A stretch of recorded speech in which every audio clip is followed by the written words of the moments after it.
Wa in hamma bi sayyi'atin falam ya'malha katabahallahu indahu hasanatan kamilah. Masya Allah. Dan barang siapa yang menginginkan, di dalam hatinya itu ada rasa untuk berbuat maksiat, berbuat keburukan, dan dia malah meninggalkan keburukan tersebut, tidak jadi mengerjakan maksiat, tidak jadi mencuri, tidak jadi ghibah, tidak jadi berpacaran, ya, maka oleh Allah Subhanahu wa Ta'ala pahala untuknya diberikan berapa? Hasanatan kamilah, satu kebaikan yang sempurna. Masya Allah. Inilah jamaah, keburukan dibalas dengan kebaikan. Ini sudah Allah Subhanahu wa Ta'ala sendiri yang langsung membalas jamaah. Keburukan tidak dikerjakan, dibalas oleh Allah Subhanahu wa Ta'ala dengan kebaikan, satu kebaikan yang sempurna. Assalamualaikum warahmatullahi wabarakatuh.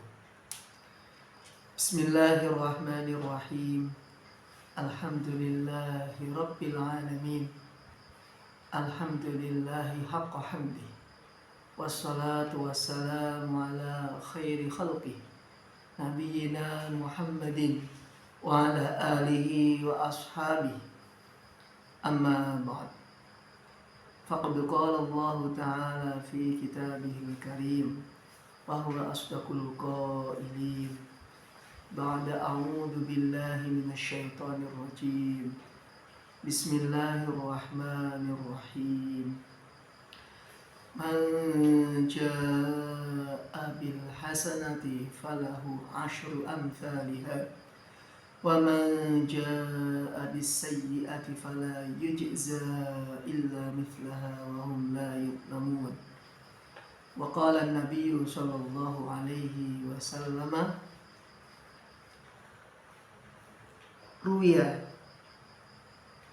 tabaraka wa ta'ala qala innallaha katabal hasanati was sayyiati thumma bayyana dzalik ila akhir hadis atau kama qala an-nabiyyu sallallahu alaihi wasallam. Ma'asyiral muslimin wa zumratal mu'minin rahimani wa rahimakumullah.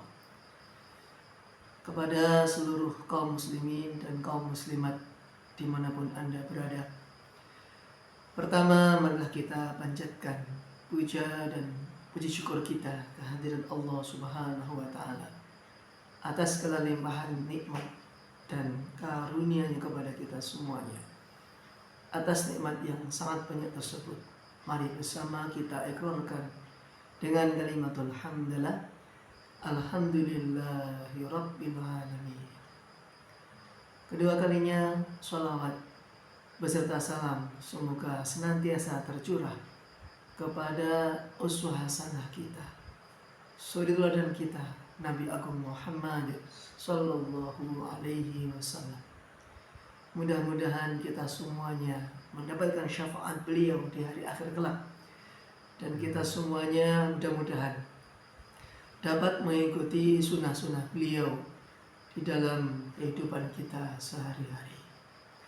Dan nantinya saat hari kiamat, Nabi menganggap kita sebagai umat beliau. Dan mudah-mudahan kita dikumpulkan bersama Rasulullah SAW di Jannatul Firdaus, di surga Firdaus, surga yang paling mulia, paling tinggi derajatnya. Kepada seluruh kaum muslimin dan muslimat rahimakumullah, mudah-mudahan Bapak Ibu, Mas Mbak semuanya yang ada di Nusantara, negara Indonesia khususnya, ataupun sahabat-sahabat di luar negeri sana yang sedang di dalam perantauan, senantiasa diberikan kesehatan, kebahagiaan, keberkahan oleh Allah Subhanahu wa Ta'ala. Dan mudah-mudahan hari-harinya dapat mengamalkan perintah-perintah Allah, wabil khusus sholat 5 waktu yang maktubah, bisa berjamaah bersama imam di tempat adzan dikumandangkan di masjid ataupun di mushola. Hadirin wal hadirat rahimakumullah.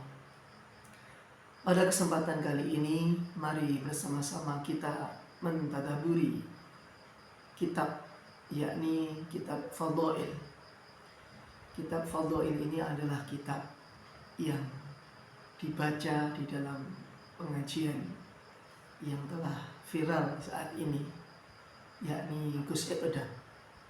Gus Iqdam di Blitar sana membacakan kitab Fadhail di setiap rutinan beliau di hari Selasa. Mudah-mudahan kita pun mendapatkan tekengan pusat, yakni kita langsung mendapatkan pertolongan dari Allah Subhanahu wa Ta'ala. Dan dengan kita membaca kitab ini, meskipun kita belum bersuhbah, belum berjumpa dengan Gus Iqdam, kita sudah termasuk orang-orang yang mencintai para alim ulama. Hadirin rahimakumullah, dimanapun Anda berada, di dalam kitab Fadhail ini ada beberapa bab. Pada kesempatan adik kali ini bersama-sama kita akan membahas tentang bab Fadlun man hamma bihasanatin, keutamaan siapa saja yang menginginkan untuk berbuat kebaikan. Jamaah rahimakumullah, setiap kita pasti menginginkan kebaikan. Mohon maaf, seburuk apapun perangai manusia, di lembah manapun, lembah hitam ataupun lembah merah, lembah kelam, katakanlah pimpinannya para preman sekalipun, pasti di dalam hati kecilnya menginginkan kebaikan, menginginkan dzurriyyahnya, anak-anaknya ini mengerjakan kebaikan. Kalau bahasa kita mudahnya, sudahlah, cukup bapak yang mengerjakan maksiat, cukup bapaklah yang berdosa. Jangan sampai anak-anakku, keturunanku meneruskan keburukan saya. Cukup di saya saja. Anak-anakku, keturunanku semuanya nanti sudah berubah haluan menuju perubahan yang baik.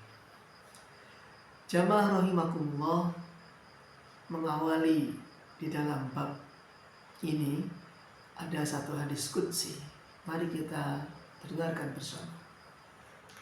An Ibnu Abbas radhiyallahu anhuma an Rasulillah sallallahu alaihi wasallam. Diriwayatkan hadis ini dari Abdullah bin Abbas, Ibnu Abbas. Semoga Allah Subhanahu wa taala meridhai Abdullah dan meridhai Abbas, meridhai keduanya, bahwa Nabi Agung Muhammad sallallahu alaihi wasallam bersabda, Fima yarwi an rabbihi tabaraka wa ta'ala. Ini hadis qudsi jamaah, yang matanya berupa firman dari Allah Subhanahu wa ta'ala, tanpa diganti oleh Nabi redaksinya.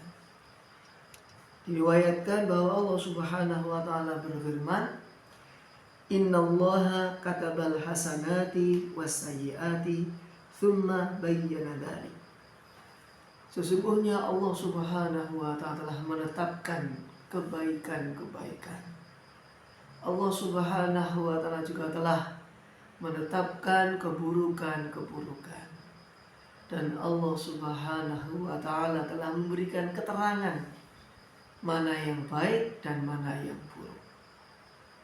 Kita sebagai orang Islam yang sudah melewati usia balik, yang sedang balik, yang sedang berjalan di usia balik, maupun yang sudah melewati jauh dari usia balik, pasti kita sebagai manusia yang berpikir, yang memiliki hati nurani, yang memiliki perasaan empati, simpati, kita pasti bisa membedakan mana yang baik dan mana yang buruk. Inilah berbuat kebaikan, mendatangkan manfaat untuk umat. Ini perbuatan yang buruk, merugikan diri sendiri, merugikan keluarga, merugikan umat. Ini kita bisa membedakan dengan jelas. Hanya saja kadang jamaah rahimakumullah, nafsu kita yang tidak tahan. Ada perintah baik, nafsu kita ogah-ogahan, inginnya lari dari perintah Allah, inginnya kita menuju yang sesuai dengan hawa nafsu. Dan memang seperti itu jamaah. Ada riwayat hadis yang lain itu hujibatil ta'ah, hujibatil hasanah, ya, hujibatil jannah bil makarih, bahwa surga, kebaikan-kebaikan, amalan surga amalan yang akan membimbing kita menuju kepada Allah, ini biasanya ditutupi dengan perbuatan-perbuatan yang kita benci, perbuatan-perbuatan yang tidak kita sukai, yang tidak cocok dengan hawa nafsu kita, yang bertentangan dengan hawa nafsu kita.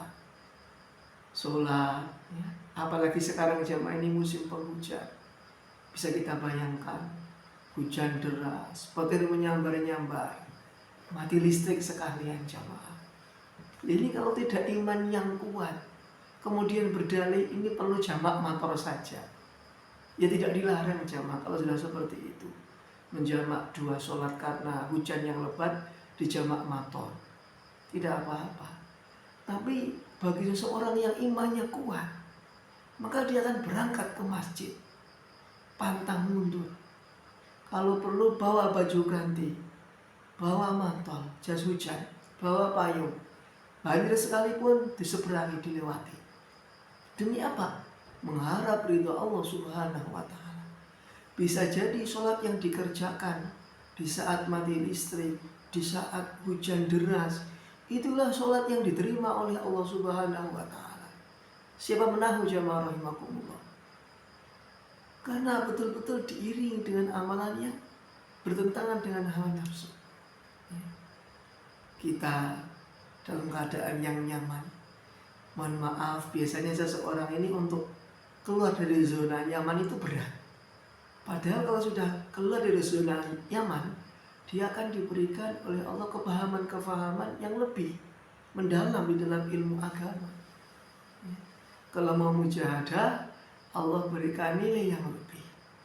Tapi kalau nyaman dengan keadaan, tidak mau berubah, ya gitu-gitu saja, tidak mendapatkan manfaat-manfaat daripada perjuangan. Ya. Itu salah satu contohnya jamaah, ya apa? Mengerjakan sholat, membaca Al-Quran, bisa jadi. Mohon maaf, kita lebih senang memegang HP, melihat YouTube, melihat Facebook, ataupun lain sebagainya. Tapi berapa lama kita kuat melihat Al-Quran? Kadang baru membaca 1 halaman sudah mengantuk. Kita jarang menjumpai, maaf, orang yang megang gawe, megang HP dalam keadaan ngantuk, jarang. Malah biasanya kalau orang sudah megang HP, hilang rasa kantuknya. Itu cuma. Sampai ada yang mengistilahkan, kalau Anda susah tidur, bacalah Al-Quran, katanya. Baca seperti itu. Dengan membaca Al-Quran akan cepat ngantuk, maka cepat tidur. Jadi ini bisa resep jamaah. Kalau ada salah satu dari jamaah yang dirinya terjangkit penyakit daripada kurang tidur, boleh buka Al-Quran, buktikan, rasakan khasiatnya, akan mendatangkan rasa kantuk. Itu candaannya, tapi itu kenyataan jemaah. Kemudian dibalik sebaliknya itu adalah wajibatin naru bisyahwat. Ya. Neraka itu ditutupi dengan syahwat-syahwat, kenikmatan-kenikmatan yang memuaskan hawa nafsu. Pergi dangdutan, maaf, joget-joget, berkumpul dengan yang bukan mahram, pergi ngomongin orang. Ini memang sesuatu yang maksiat itu membuat diri kita terlena, diri kita nyaman. Seolah-olah mengatakan Allah Maha Pengasih, Maha Penyayang, Maha Pengampun. Maaf, kemudian ada yang mengatakan saya berbuat dosa. Toh nanti saya beristighfar, nanti Allah akan mengampuni juga dosa saya. Tidak salah jemaah, tapi tidak boleh menganggap seperti itu. Ya. Siapa tahu nanti saat maksiat Allah panggil diri kita. Na'udzubillahi min dzalik. Maka jamaah, sungguh ketaatan, kebaikan bersumber dari Allah Subhanahu wa Ta'ala. Sedangkan kemaksiatan ini terdorong oleh hawa nafsu kita. Jangan pernah menyandarkan, ini saya berbuat maksiat atas perintah Allah. Oh tidak, berbuat maksiat atas dorongan hawa nafsu sendiri. Sedangkan ketaatan ini murni datang dari Allah Subhanahu wa Ta'ala. Bukan kita mampu, tapi kita dimampukan oleh Allah. Baik jamaah, kembali ke hadis tadi dari Ibnu Abbas. Melanjutkan hadis ketiga yang tadi. Faman hamma bihasanatin falam ya'malha katabahallahu indahu hasanatan kamilah. Ini jamaah keuntungannya. Dan barang siapa yang menginginkan berbuat satu kebaikan, kemudian dia belum sempat ataupun bahkan tidak mengamalkan kebaikan itu. Ya Allah, niat ya Allah, nanti kalau saya punya duit mau sodako. Ya Allah, kalau nanti saya diberi rezeki olehmu ya Allah, mau memberikan paket kepada tetangga, ngajak traktir tetangga jalan-jalan misalnya. Niat yang baik. Ini sudah kata Allah, ditulis oleh Allah Subhanahu wa Ta'ala. Hasanatan kamilah, satu kebaikan yang sempurna. Masya Allah. Ini niat seorang muslim, baru niatnya saja, belum dikerjakan ataupun bisa diartikan tidak dikerjakan. Ya. Tapi jamaah tidak hanya niat-niat saja, karena niat itu adalah qasdu syai'in muqtaronan bifi'lihi, itu namanya niat seperti itu. Kata ilmu fikih, niat itu adalah kita menghija, kita memaksudkan sebuah perkara dan kita langsung eksekusi. Bahasanya langsung kita mengerjakan perbuatan tersebut, itulah namanya niat. Ya, kalau kita niat sedekah, ya kita di kantong sudah bawa fulus, berinfak sedekah hari Jumat, berinfak subuh, ya, berinfak kepada guru, kepada keluarga. Ini kita infak, ini sudah siap untuk ada harta yang akan diinfakkan. Itulah namanya niat yang sungguh-sungguh. Jadi jamaah, kita memahami niat seperti itu ya, tidak hanya kita hanya niat-niat saja. Kata Pak Ustadz juga di hadis Ibnu Abbas itu, niat saja sudah dapat pahala. Iya betul dapat pahala, tapi disertai dengan eksekusi pekerjaannya. Apa mungkin kita seumur hidup hanya niat-niat saja? Ya tidak jamaah. Apa mungkin bisa seseorang niat makan dia akan kenyang? Ya tidak kan? Dia harus mengambil nasi dulu, ataupun dia harus pergi ke rumah makan dulu, ke warteg atau ke rumah makan Padang, dan dia makan baru dia mendapatkan kenyang.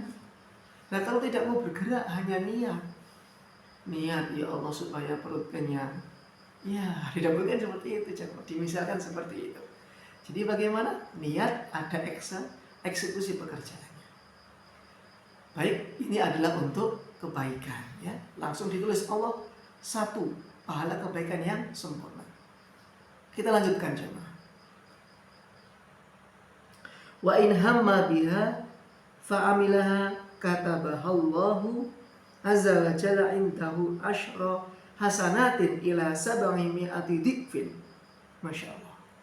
Dan barang siapa yang mengerjakan niat yang baik tersebut, tadi sudah niat baik, langsung disertai dengan eksekusinya, pekerjaannya.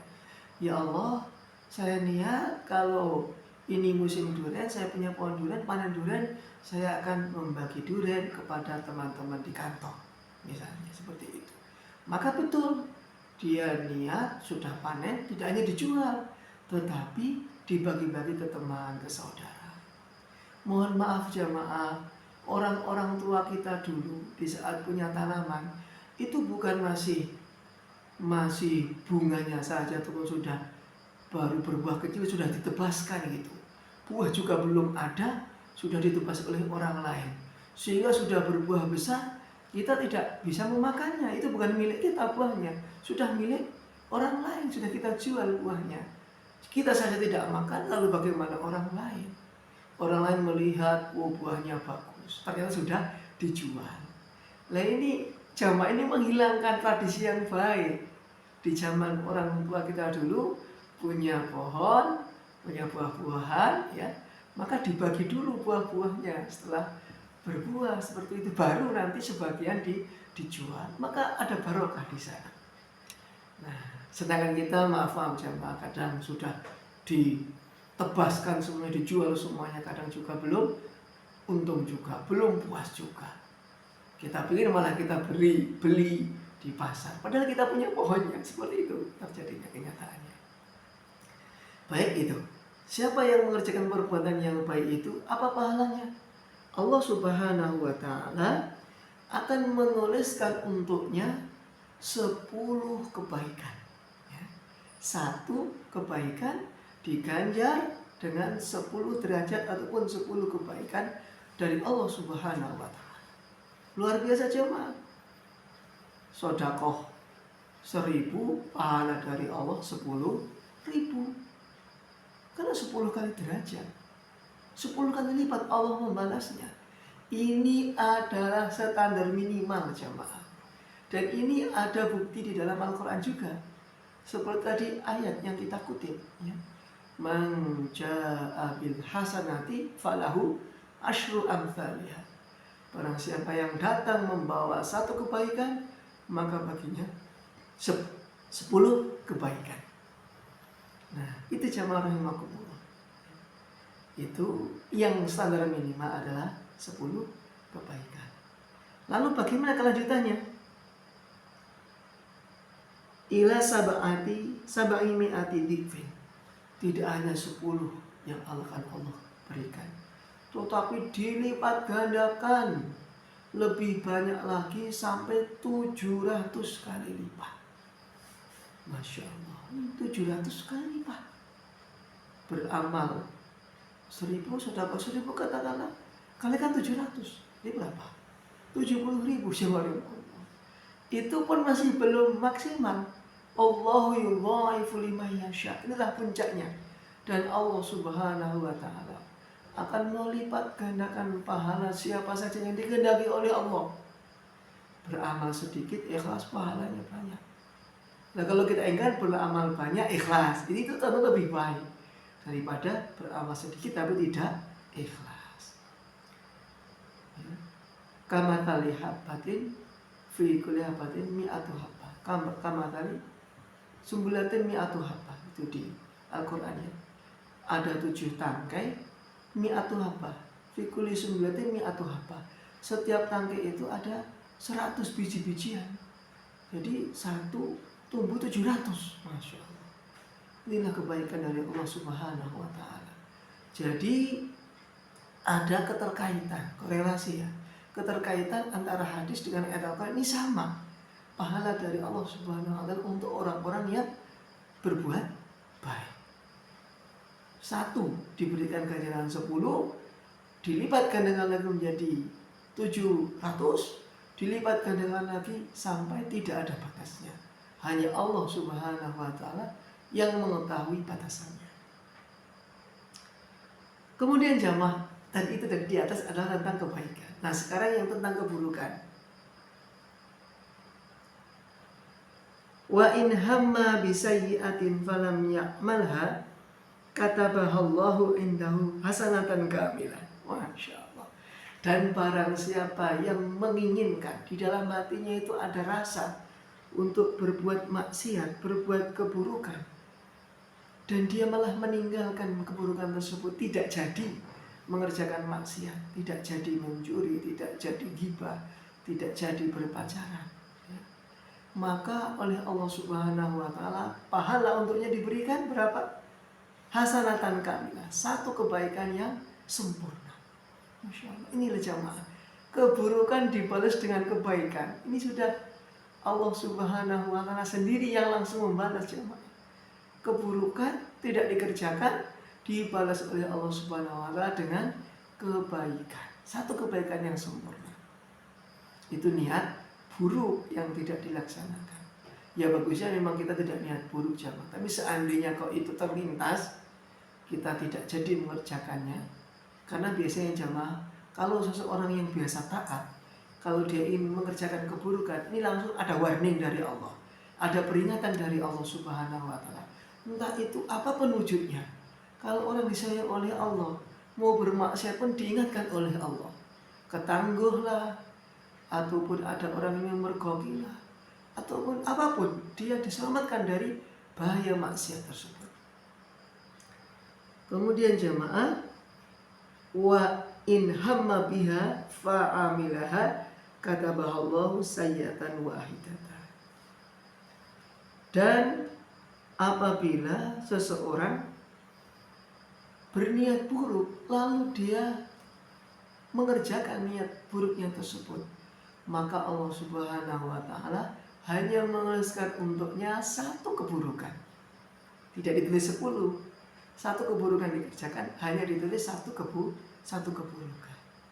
Disinilah letak rahimnya Allah, rahmannya Allah, kasih sayang Allah Subhanahu wa taala untuk hambanya, supaya nanti di akhirat jangan sampai hambanya masuk neraka. Jangan sampai satuannya mengalahkan puluhannya. Jangan sampai keburukannya mengalahkan kebaikannya. Kalau matematika, satu lebih kecil daripada 10. Satu kalah dari yang 10. Tapi ini aneh matematika akhirat itu. Saking banyaknya maksiat, saking banyaknya dosa, sehingga kebaikannya kalah sama dosa-dosanya. Padahal kebaikan itu 10 kali lipat sampai tidak terhitung batasnya. Sedangkan keburukan hanya satu keburukan saja. Muttafaqun alaih. Ini hadis diriwayatkan oleh Imam Bukhari dan juga Imam Muslim. Demikian jamaah rahimakumullah, pertemuan kita pada kesempatan kali ini tentang pentingnya kita menjaga niat. Niat yang ikhlas semata-mata karena Allah Subhanahu wa taala. Niat yang baik dapat pahala berlipat-lipat. Niat yang buruk ditulis kebaikan apabila tidak dikerjakan. Apabila dikerjakan hanya ada oleh Allah dihitung satu keburukan. Untuk itu jemaah, mari kita jaga hati kita sebaik-baiknya. Kata Hakim, jagalah hati, jangan kau kotori. Jagalah hati, jangan kau nodai. Karena hati lentera hidup ini. Wallahu a'lamu bishawab. Sampai jumpa semua jamaah di pertemuan yang akan datang.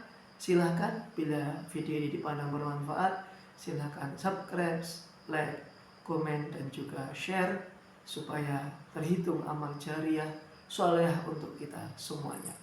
Fastabiqul khairat, wallahul muwaffiq ila aqwamit thoriq. Wassalamualaikum warahmatullahi wabarakatuh.